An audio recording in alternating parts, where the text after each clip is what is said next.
అధిష్టానం నిజంగా నటరాజన్ వచ్చింది ఇన్ఛార్జ్ ఏఐసిసి అమ్మాయికి తెలంగాణకి చాలా వండర్ఫుల్. ఆయమ్మ ఆ మేడము చెప్పేటువంటి మాటలు, ఆ మేడం చెప్తున్నటువంటి విధానాన్ని కానీ కాంగ్రెస్ పాటిస్తే కాంగ్రెస్ ఇక్కడ దగ్గర 20 సంవత్సరాలు దాన్ని చెక్కు చెదరని, దాన్ని ఎవరు ఓడగొట్టడానికి ఎవరు కూడా సాహసం చేయరు.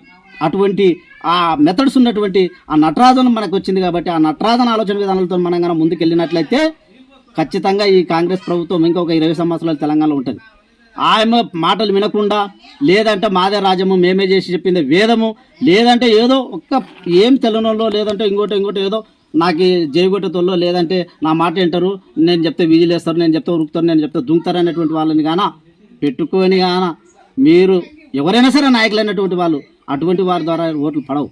అటువంటి వాళ్ళు మీకు మోసం చేయడానికే, నిన్ను ఓడగొట్టడానికే వాళ్ళు శీలలు కొట్టేది, నిన్ను ఓడగొట్టి బజారు పాలు చేయడానికే నీకు కేకలేసేది వాళ్ళు.